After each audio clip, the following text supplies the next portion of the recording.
갑자기 금리 폭등이라 시장은 일단 무섭다. 미국 시장에 대한 이야기입니다.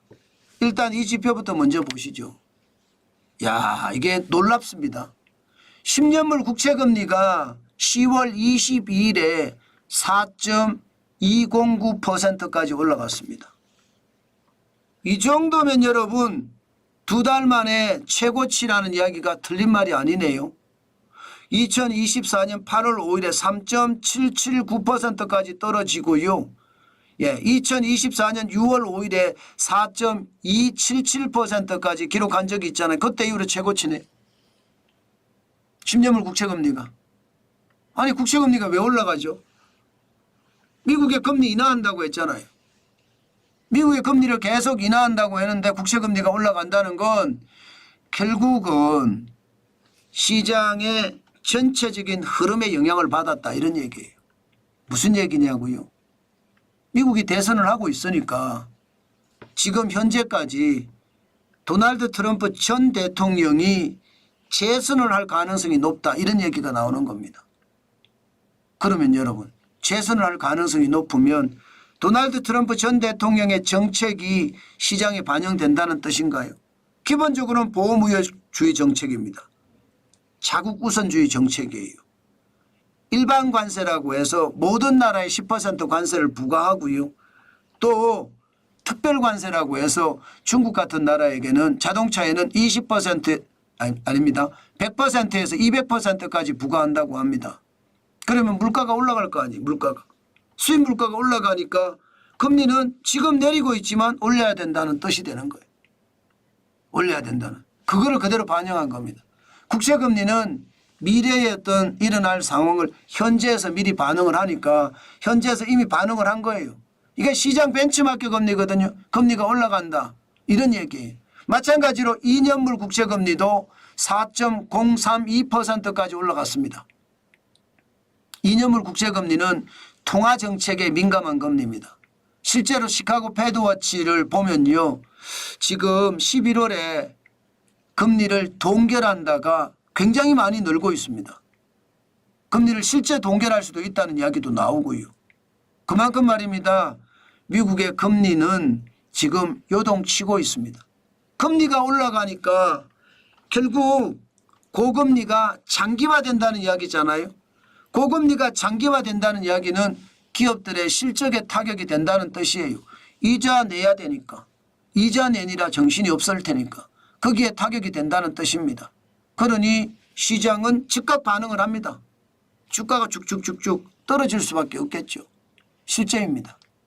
여러분 미국의 금리가 지금 동결할 수 있다. 지금 5%의 금리가 동결할 수 있다는 이야기까지 계속 나오니 나스닥은 0.18% 오르긴 올랐습니다. 33.12가 올라서 18,757.13을 기록을 했어요. 그러나 S&P 500 다우산업지수는 0.05% 떨어졌고요. 2.78이 빠져서 5,851.20으로 마감했습니다. 마찬가지로 다우산업지수 블루칩 중심입니다. 0.02% 떨어졌습니다. 6.71이 빠져서 42,924.89로 마감했습니다. 전체적으로는요. 예, 트럼프 트레이드 자체가 트럼프 정책 자체가 지금 시장을 굉장히 놀라게 만든 건 맞아요.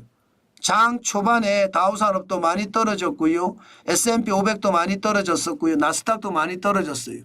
그나마 회복한 숫자거든요. 그나마. 예. 그러니까 일단 무섭다. 일단 무섭다. 제가 제목을 그렇게 다른 거예요. 일단 트럼프 대통령이 되면 세계 시장의 변화도 심할 거고 그 변화가 뭐 미국 기업에게서는 뭐 여전히 좋을 수도 있겠네.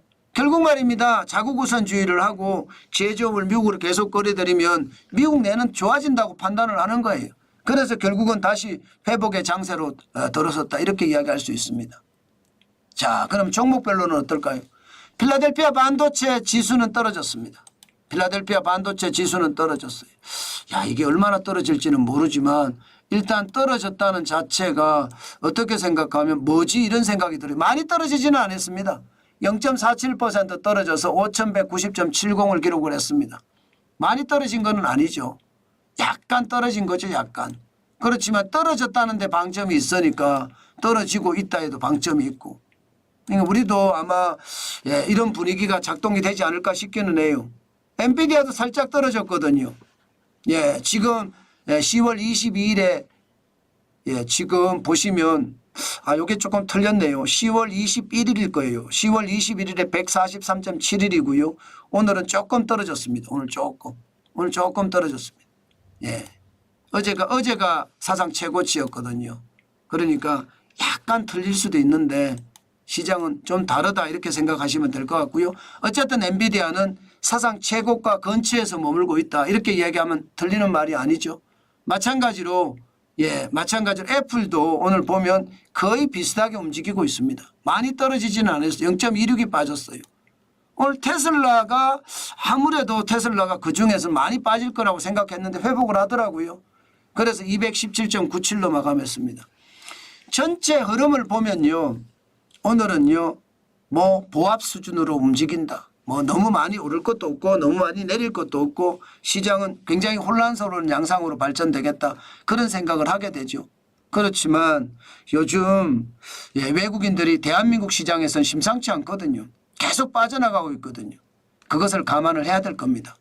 그렇게 생각을 하면 10월에 지금 주가가 최악을 이룰 수도 있다는 이야기, 10월 위기라는 이야기, 그 이야기도 한 번쯤 귀에 담아두면서 시장을 보셨으면 좋겠다. 오늘 저는요. 기본적으로는 달러를 계속 주목할 거고요. 그러면서 달러를 팔아서 삼성전자를 살 수도 있습니다. 아니면 엔화를 살 수도 있고요. 저는 그렇게 시장을 보면서 오늘 하루 시장을 보겠습니다. 그만큼 시장의 변화 우리가 적극적으로 대응하면서 우리는 오늘 하루를 지냈으면 좋겠다. 그 말씀 마지막으로 올립니다.